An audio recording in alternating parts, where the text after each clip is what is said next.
Oi, linda, tudo bem? Hoje eu quero falar sobre um assunto que nos últimos dias eu tenho passado, né?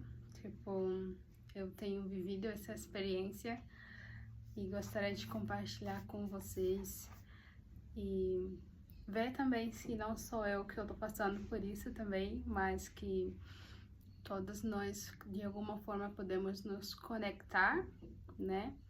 E entender umas das outras e procurar melhorar onde precisa ser melhorado, aperfeiçoar onde precisa ser aperfeiçoado e buscar mais onde precisa ser, onde requer, né, a busca constante. Eu tava lendo a Bíblia esses dias e tava lendo a história de Ana e Eucaná. E uma coisa que me chamou a atenção nessa história é a devoção de Ana na hora em que ela vai pedir o seu filho, né? E a história começa que a Ana era casada com Eucaná, mas ela não podia ter filhos. Então, ela constantemente vinha pedindo ao seu marido, eu quero filho. Não, pedia ao marido, porque ela sabia que não era o marido que tinha esse poder, né, de dá-la filho, porque a Bíblia fala que o Senhor, o próprio Deus, fechou a madre dela, então ela não podia ter filhos porque Deus não quis se revelar a ela ainda como esse Deus, né? Deus ainda fechou a madre dela. Quando a gente fala de fechar a madre, a pessoa não pode ter filhos, é estéril. E a sua rival tinha vários filhos, então ela via essa rival dela, né, ter vários filhos com um marido, a qual ela amava, e ela não podia ter. E de alguma forma isso me chamou muita atenção, porque no sentido de Ana, em algum momento, ela se comparava, né? Chegou a comparar-se com essa rival dela, porque ela podia ter vários filhos um atrás do outro. E a Ana sempre orava e nada, parecia que a coisa estava mais longe de acontecer com ela do que com a outra, né? Com a outra acontecia facilmente, né? Tipo, ela só, oi, vem aqui. E daí já engravidava e tinha outro filho atrás de outro filho.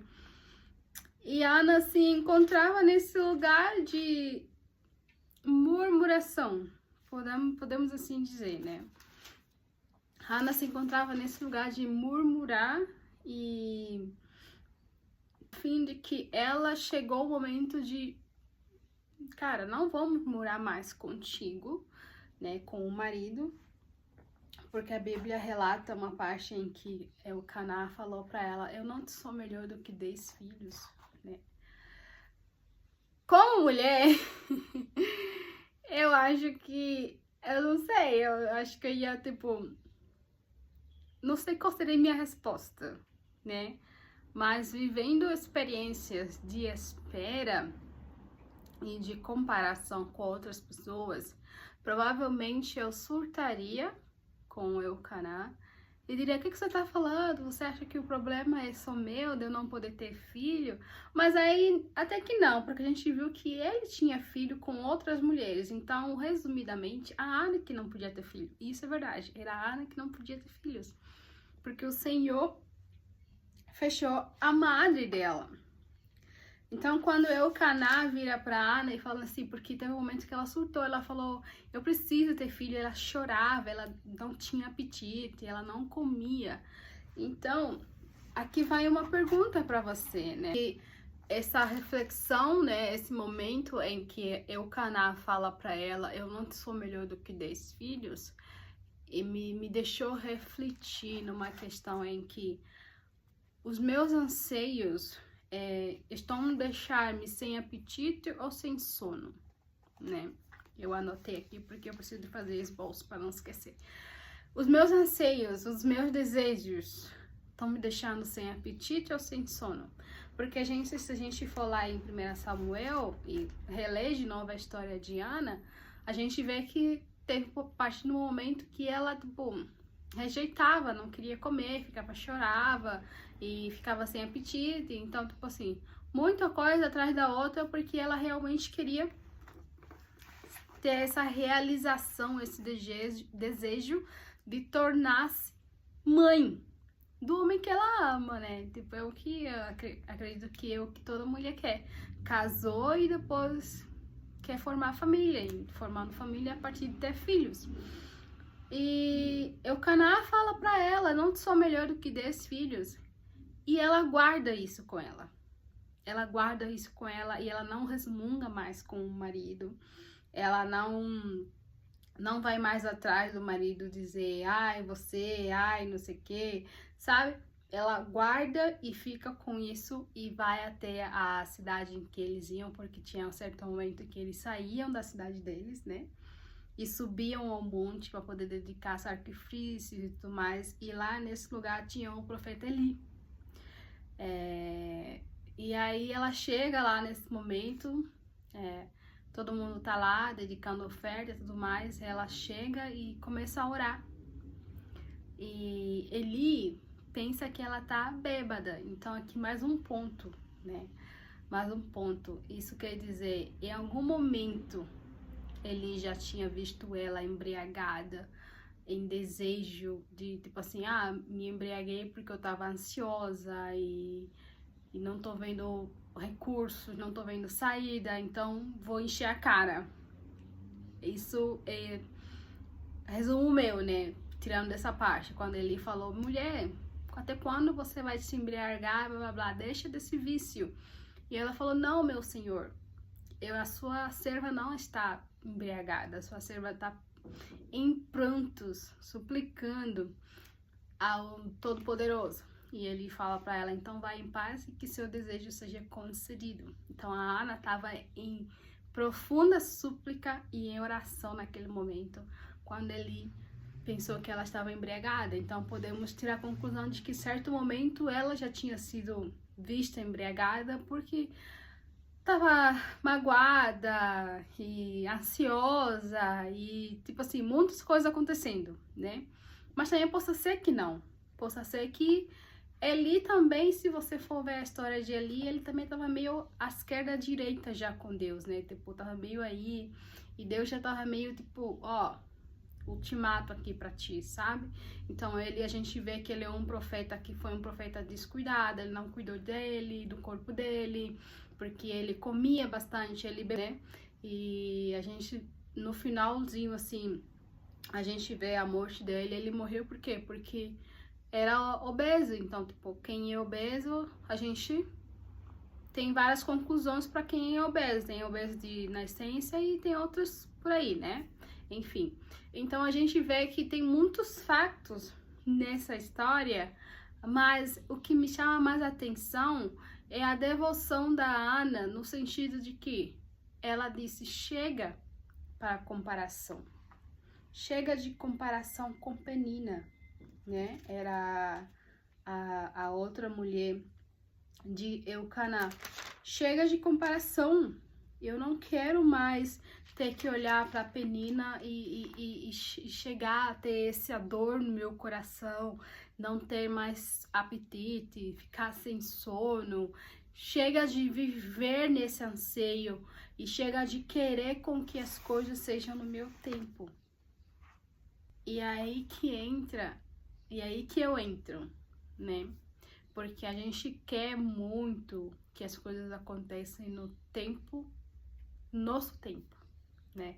Mas o tempo de Deus é um tempo diferente. E o tempo diferente de Deus não condiz com o tempo que a gente coloca como meta.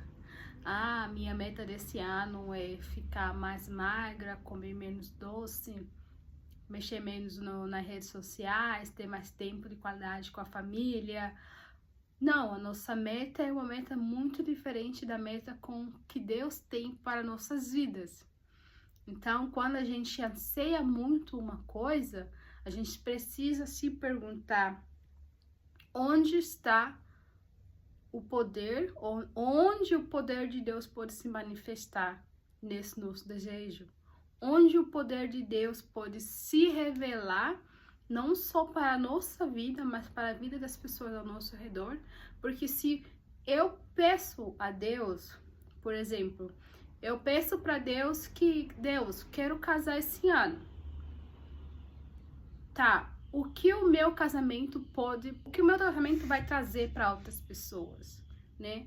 O casamento é muito sobre o casal, sim, mas também o casamento, eu acredito muito que o casamento é a maneira que Deus usa para se revelar e trazer a construção do reino dele na terra, a fim de a gente transformar aquelas pessoas dentro do casamento segundo a semelhança do que é no reino do céu. Eu acredito muito que é isso. Então, Deus une pessoas para construir um reino do céu, para que na eternidade a gente possa caminhar juntos. Não estou dizendo que na eternidade a gente vai estar casados, porque na Bíblia fala, Jesus falou que ninguém será dado em casamento quando a gente estiver na eternidade. Mas aqui na terra, o nosso casamento, ele será visto, ele deve ser visto como resposta da revelação e da graça de Deus. Então, se eu digo, eu quero muito casar esse ano, Senhor envia o vaso, Senhor envia o homem, Senhor envia essa pessoa, assim, assim, assim, assim, assim. Mas tá, quais são os meus desejos para com esse casamento? Satisfazer os meus anseios, meus desejos? Ou construir e constituir o reino do céu na terra, mediante o meu casamento, sabe? Então, a gente vê a Ana aqui, nesse momento, ela muda a visão dela, né? E aqui é o ponto que eu quero tocar. A princípio, a Ana chorava para o seu marido.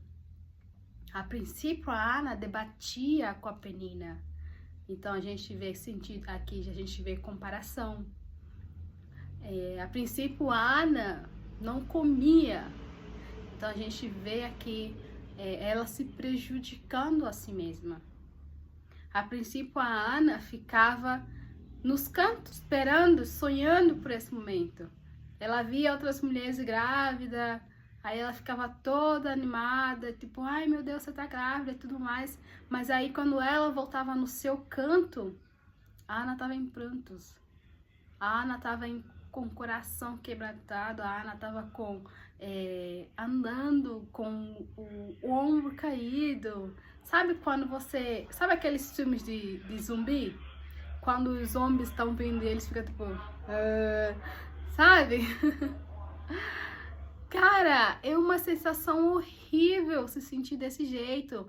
É um peso que não cabe. E esse peso, ele começa a fazer...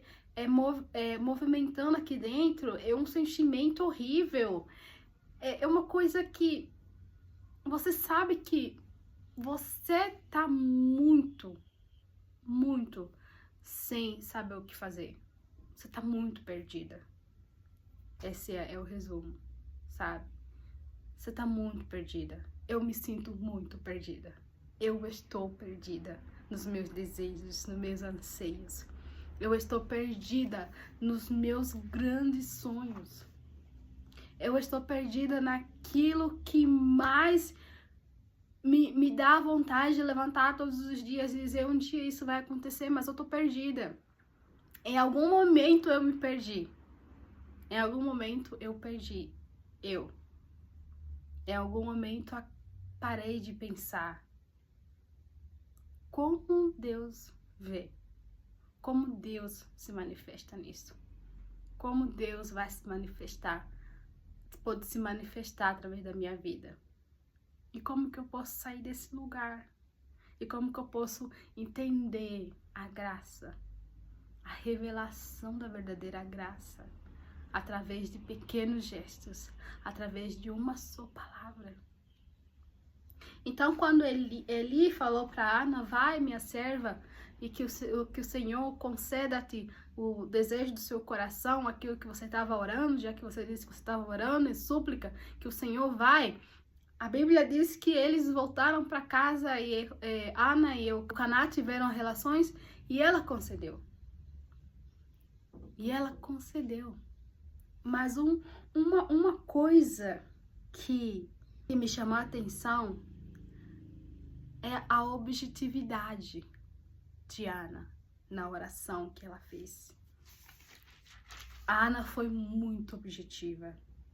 A Ana, ela sentou e ela falou, eu não vou mais andar cabisbaixo, eu não quero mais ser motivo de risos para outras pessoas, eu não quero mais me comparar com Penina, eu não quero mais ter que chegar e brigar com meu marido, eu não quero mais ter que ouvir meu marido falar, não sou melhor que 10 filhos, eu não quero, porque eu, Caná, amava a Ana.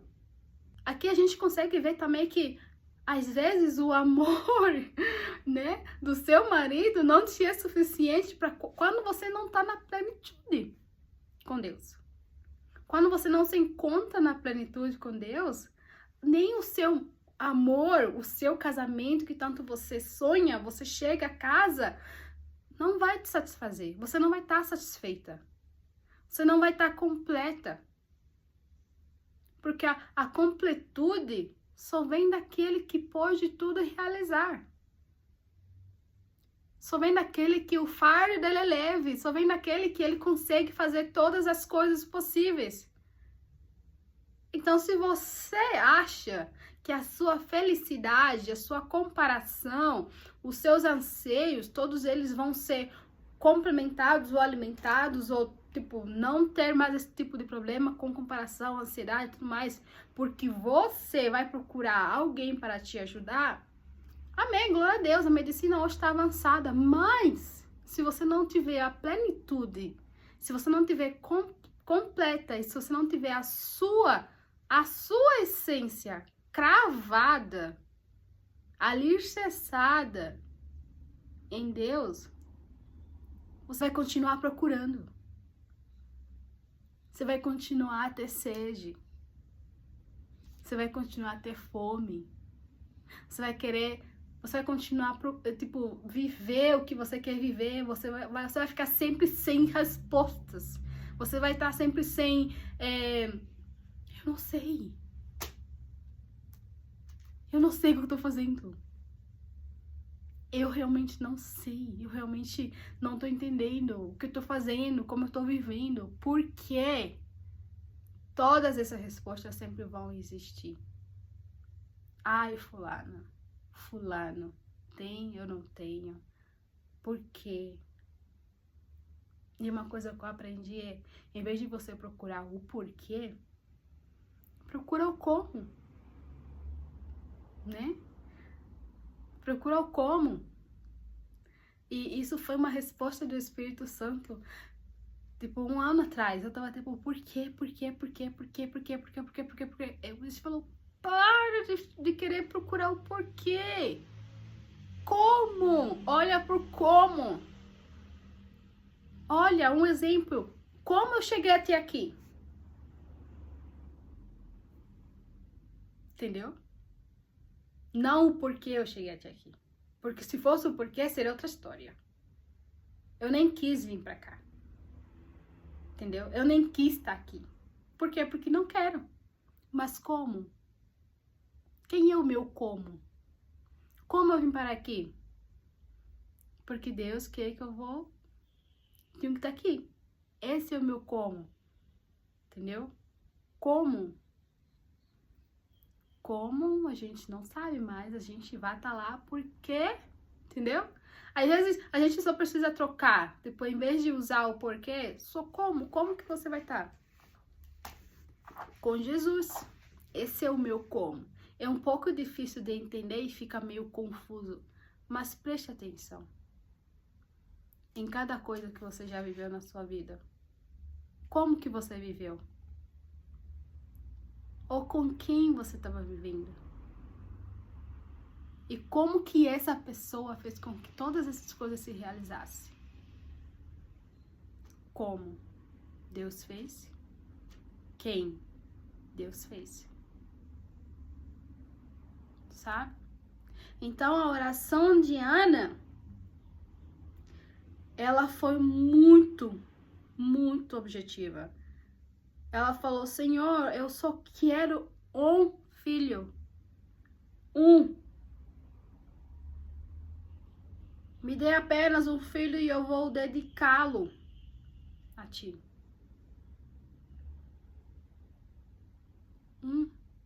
Objetividade de Ana. Ela não falou 2, 3, 4. Ela falou 1. E olha que era 1 para um curto período de tempo. Porque depois ela iria dedicá-lo.